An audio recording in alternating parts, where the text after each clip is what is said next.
비만의 치료법으로 식사요법 다음으로 운동요법을 볼 수가 있는데요.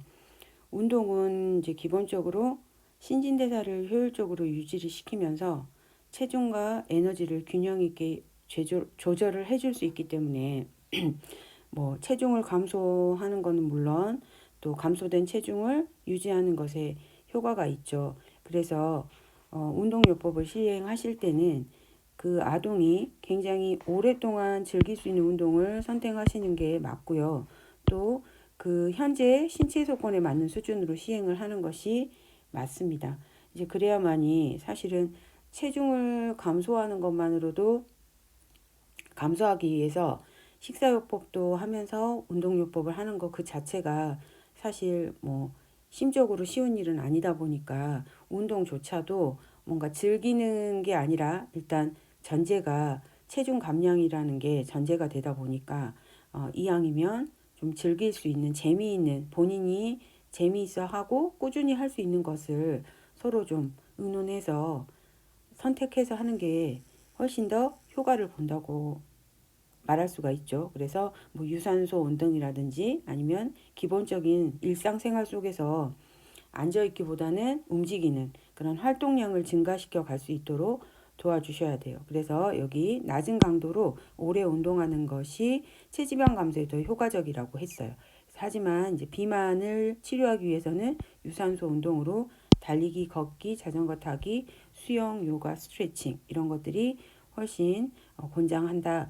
그래서 보니까 요즘에 그 약간 비만이 있거나 그런 친구들뿐만이 아니라 체형 교정이나 이런 것을 목적으로 요가나 필라테스 하는 경우도 되게 많더라고요. 그래서 이제 운동이라는 게 여기는 비만의 치료로 요법으로 권장이 되어 있지만 이 학동기 아이들이 운동을 하나의 생활 습관으로 병행을 한다면 뭐 굳이 체중 감소의 목적을 두지 않고서라도 꾸준히 운동을 재미있게 즐긴다면 쓸데없는 살이 찌는 그런 일은 없겠죠. 그래서 하지만 이미 학동기에 비만이 이루어진 아이들은 이런 식사요법과 운동요법을 통해서 체중을 감량할 수 있도록 옆에서 많이 도와주셔야 돼요.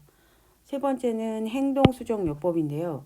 이 요법이 비만 아동을 치료하는 데 있어서 가장 효과적인 방법이라고 이야기를 합니다. 왜냐하면 스스로가 자기의 행동이나 식이습관, 운동 방식 이런 것들을 관찰을 통해서 비만을 만들어내는 식습관, 잘못된 식습관과 생활습관을 먼저 찾아낸 다음에 무엇이 잘못되었는지 확인하고 그것들을 이제 수정해 나가는 방법이 행동 수정 요법이죠. 그래서 이제 이걸 보면서 스스로가 인식을 하고 이렇게 식생활을 하면 안 되겠다. 그리고 운동을 해서 이렇게 열량을 높여서 체중을 줄여야겠다라고 이제 본인 스스로가 다짐을 하면서 본인의 행동을 수정해 나가는 거니까 체중이 줄어드는 건 그런 감소율은 조금 느릴 수 있겠지만 이거는 이제 장기적으로 봤을 때 체중 감소 효과가 가장 큰 방법이라고 보시면 되겠습니다. 두 번째 이제 학동기 아동의 두 번째 문제가 비만 이후로 따라오는 게 이제 또 큰 게 건강 문제가 충치예요. 충치 같은 경우는 뭐 아이들이 좋아하는 사탕이라든지 캔디 뭐 이런 것도 있고 초콜릿, 과자류 그렇죠. 뭐 이런 것들을 다양하고 많이 섭취하다 보니까 치아 관리에 소홀할 수 있다라고 합니다. 그래서 이제 치아는 이를 닦는 그 행위는 습관이 돼야 하잖아요. 그래서 이제 되도록이면 이런 것들을 뭐 아예 먹지 말라고 막을 수는 없겠지만 먹는다면 양치를 부지런히 하는 양치 습관을 이제 잘 잡아주시면 그나마 이제 충치를 조금 예방할 수 있는데 저희가 뭐 그걸 예방하려고 식이섬유가 많은 식품을 섭취시켜서 치아 표면을 청결하게 유지시킨다. 그리고 치아의 점착성이 낮은 식품을 선택하도록 유도하며 설탕의 섭취를 줄인다 그랬는데 이제 이거는 맞는 방법이긴 한데 이게 쉬운 일이 아니기 때문에 일단은 간식을 먹고 났다든지 식후에는 양치를 할 수 있는 저는 습관을 들이는 게 더 중요하다고 생각을 합니다. 그래서 이제 아이들이 또 양치를 열심히 한다고 해도 양치질하는 방법이 조금 맞지 않으면, 제대로 되지 않으면 썩을 수가 있어요. 그래서 일단은 저는 충치는 예방이 중요하다고 생각을 하거든요. 그래서 정기적인 치아, 뭐라 그러죠? 그거를 치아 검사. 그렇죠. 정기적인 치과에 가서 뭐 아이가 이가 좀 잘 썩는 스타일이다 그러면 정말 2개월에 한 번, 3개월에 한 번 가셔서 치아 점검을 하시는 걸 추천을 드려요. 그래서 저 같은 경우는 이제 3개월에 한 번은 사실 너무 힘들더라고요. 직장 생활을 하고 이렇게 일을 하다 보니까. 그래서 이제 저는 원칙이 아이들 방학할 때 6개월에 한 번씩 치과를 방문을 했었어요. 딱히 썩지 않아도. 그래서 항상 점검을 하고 이제 좀 문제가 있을 것 같으면 치료를 빠르게 해야 하니까. 근데 아이들이 이가 아프다고 하지 않는 이상 이가 썩는지 저희가 잘 모르잖아요. 그래서 6개월에 한 번씩 가서 치과에 가서 치아 점검을 했었어요. 근데 이제 조금 건강한 편이라서 6개월에 한 번 다녀왔고요. 저희 지인들 보면은 이렇게 사탕만 좀 많이 먹고 쫀득쫀득한 마이쮸라든지 이런 거 새콤달콤만 먹어도 잘 썩는 친구들은 2달에 한 번, 3달에 한 번도 치과를 방문하더라고요. 근데 사실 치과 가는 일이 쉽지 않아요. 아이들이 엄청 두려워하고 어른들도 아마 치과 가는 거 그렇게 좋아하지 않을 거예요. 그렇지만 예방을 좀 미연에 해주신다, 예방을 좀 철저하게 해주시면 그렇게까지 힘든 치료까지 가는 충치가 오지 않기 때문에 저는 충치는 절대적으로 예방을 강조하는 사람이에요. 그래서 이제 가시면, 이런 검사로 가시면 불소도포 같은 거 권장을 합니다. 왜냐하면 치아를 불소로 이렇게 코팅을 해주기 때문에 조금 썩는 걸 예방을 해주더라고요. 그래서 뭐 영양제 섭취라든지 이런 것들을 통해서 저는 예방을 좀 권장을 드려요. 그래서 불소도포 같은 경우도 제가 이제 여수에 살다가 순천으로 이사를 왔잖아요. 이게 시마다 정책이 다르더라고요. 여수 같은 경우에는 보건소에 가시면 무료로 불소도포를 해줍니다. 여수 시민에게는.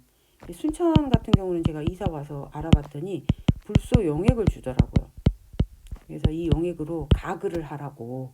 그래서 이제 여수시 보건소에서 하는 이 불소도포는 치과에서 저희가 비용을 지불하는 불소도포하고 동일했었어요. 근데 저도 이런 정보를 잘 모르는 사람인데 직장 생활 하니까, 근데 이렇게 이제 친하게 지내는 동네에 언니가 생기다 보니까 알려주더라고요. 그래서 어렸을 때는 이제 아이들 데리고 6개월에 한 번씩, 1년에 한 번씩 갔었나? 하여튼 방학이 되면 무조건 데리고 갔었던 것 같아요. 그랬는데 어느 날인가 저보고도 하라 하더라고요. 그래서 저희 같은 이제 성인들은 불소도포를 하면 실인이를 예방해 준다 그래가지고 아마 이제 아이들 좀 커서는 저도 같이 했었던 것 같아요. 그래서 이제 이런 불소도포도 큰 도움이 된다라는 거. 그래서 혹시 여수 사시는 분들은 보건소에 가셔서 성인이지만 불소도포 하시는 걸 추천을 드립니다. 시민으로서 누릴 수 있는 권리니까 찾아서 누려야 된다고 생각을 합니다. 순천에 사시는 분들은 순천시 보건소에 가셔서 불소 용액을 받으시면 되겠어요. 제가 다른 도시는 살지 않아서 잘 모르겠고, 궁금하시면 이렇게 시 보건소에 문의하시면 치아 보건 사업으로 일환으로 이런 것들이 이루어지고 있는 것들이 많더라고요.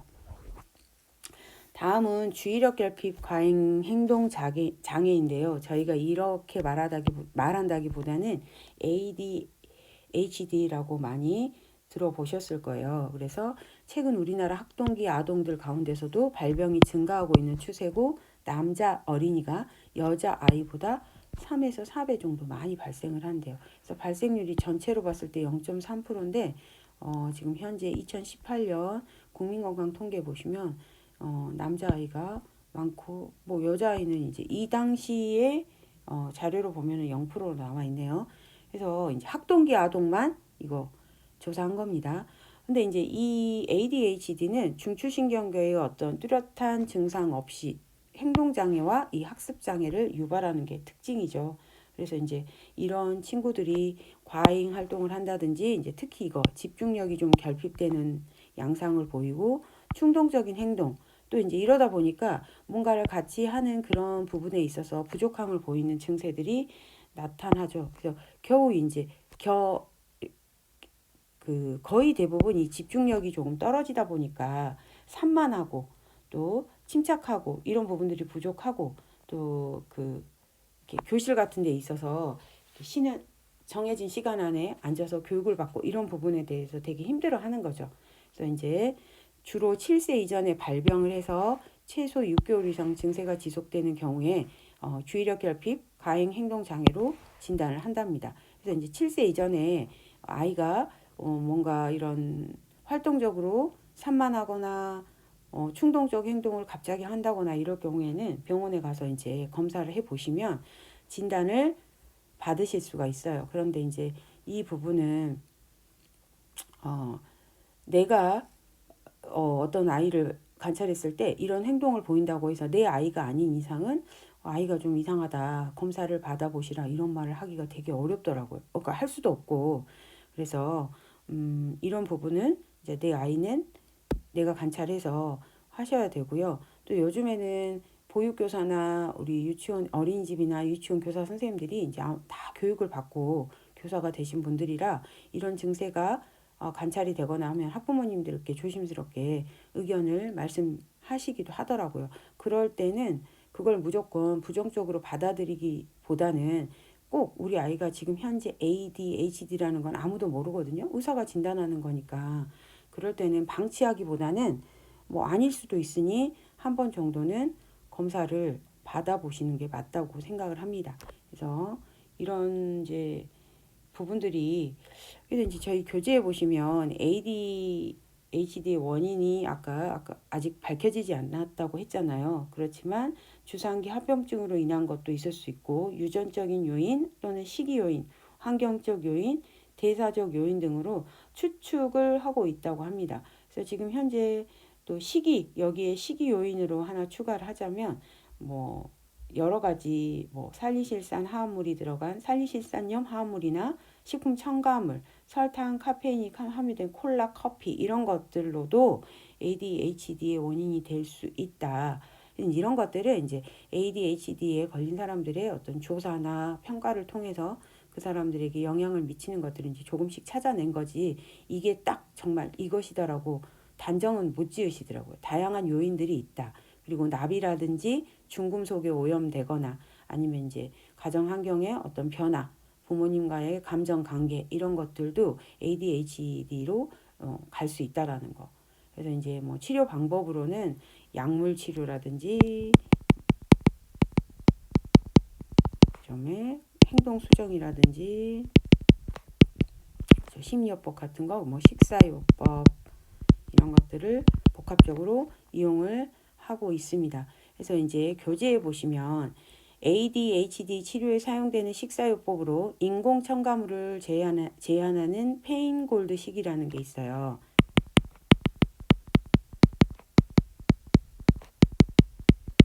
그래서 이제 한마디로 이런 친구들이 1900이 페인골드 식이라는 건 식이에요. 1970년대 초반에 미국인 것 같아요. 소아 알레르기 의사 전문의 의사인 이 페인 골드라는 의사가 굉장히 많은 어린이들을 보니 특히 살리실산염 또는 인공색소 향미 성분을 많이 먹은 친구들이 어떤 과잉 행동을 보인다는 그런 보고서를 보고하게 된 거예요. 뭐 논문 같은 걸 내신 것 같아요.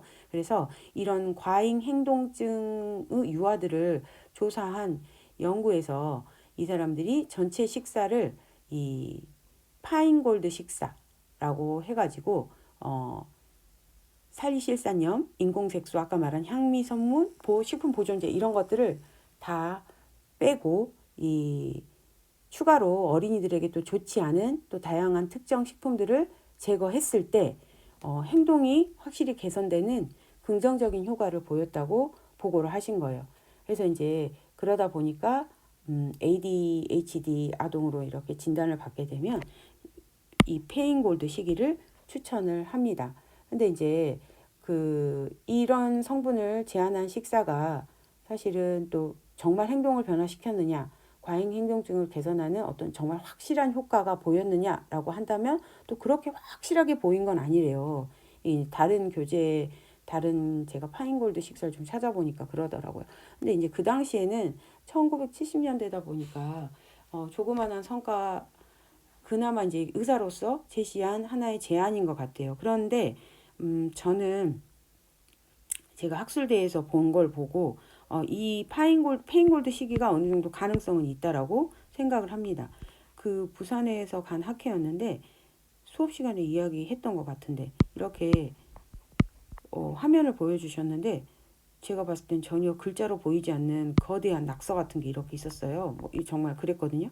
근데 이게 이제 뭐였냐면 미국의 한 아동인데 이렇게 글을 보고 따라 쓰라고 한 건데 이렇게 엉망으로 쓴 거예요. 알파벳을 알아볼 수 없었어요. 그런데 이제 이 친구를 6개월 동안 소다, 콜라 있죠. 콜라 금지. 그다음에 밀가루 금지.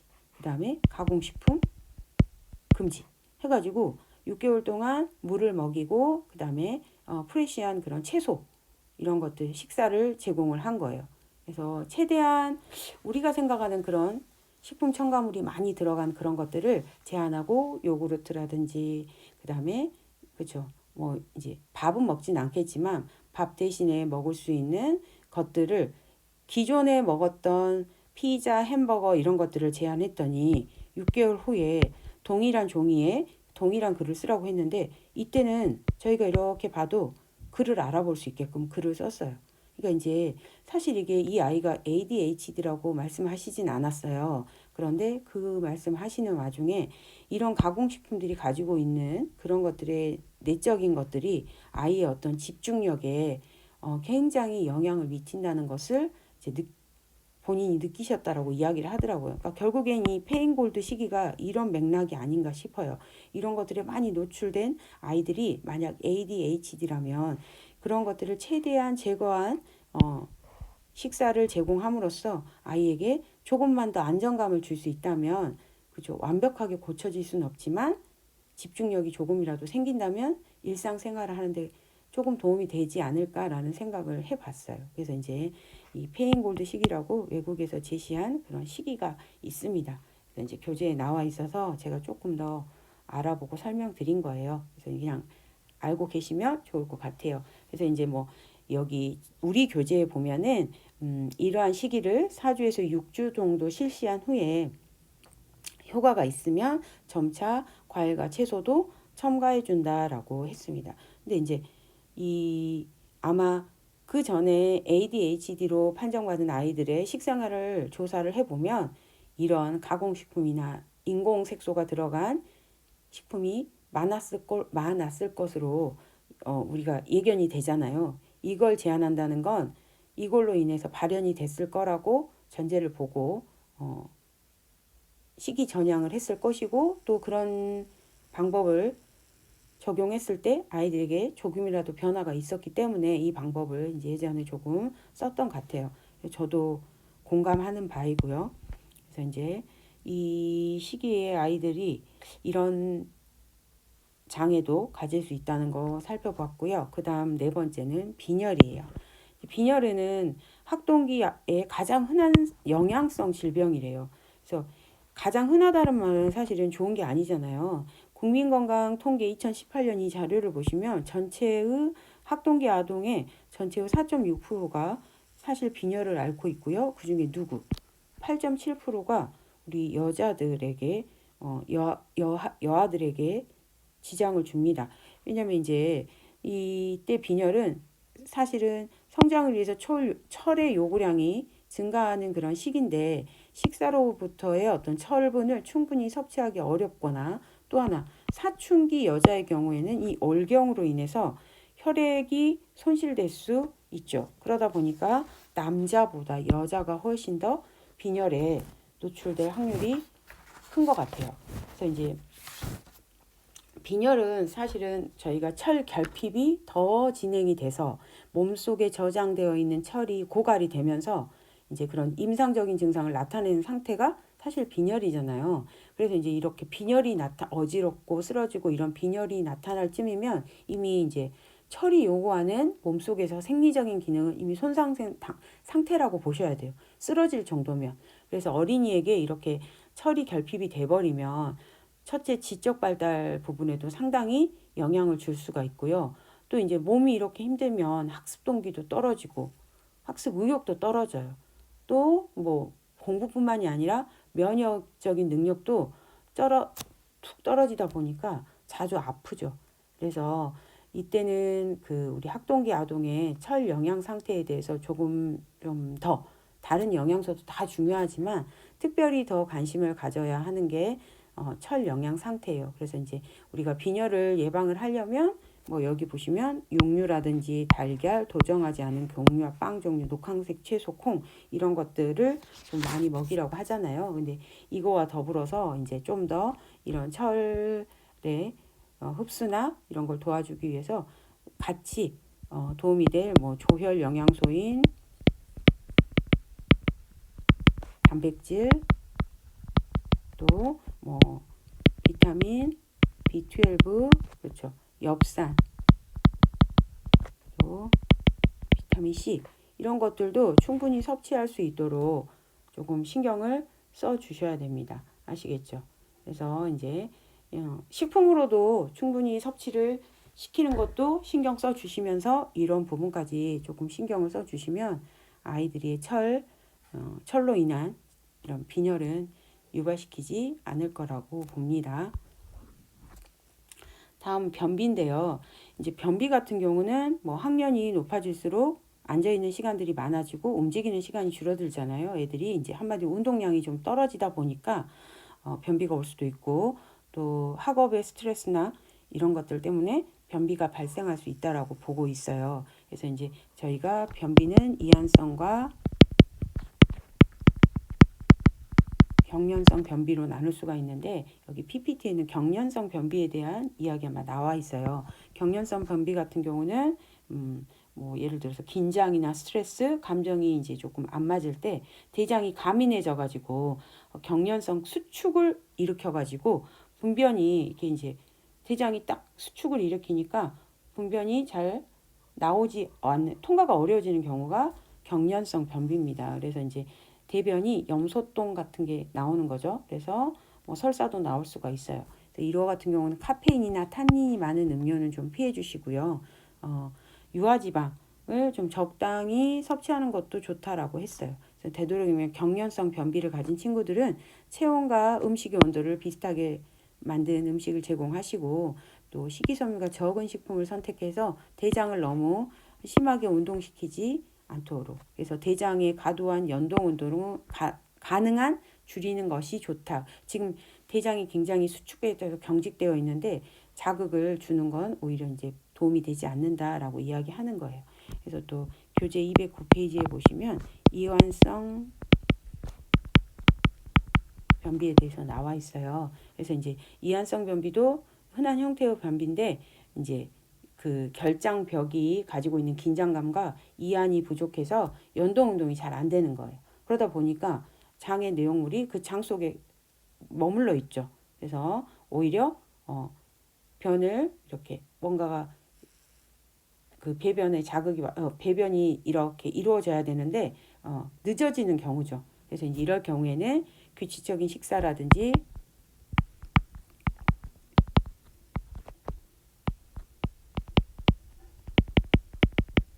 또는 배변 습관 뭐 일어나서 따뜻한 물을 좀 마신다든지 아니면 뭐 채소 주스도 마실 수 있고요. 공복에 그다음에 식이섬유가 풍부한 과일 같은 거 사과라든지 아니면 미역, 다시마 이런 것들을 충분히 섭취하는 게 이완성 변비에 도움이 될 수가 있습니다. 그래서 변비는 뭐 학동기 아이들은 좀 변비 생긴 친구들은 이런 거 먹어라 이렇게 해야 된다라고 이야기를 하잖아요. 그러면 오히려 유아기 변비보다는 조금 더 아이들하고 해결하기 쉬운 영양 장애 중에 하나가 아닌가 싶어요.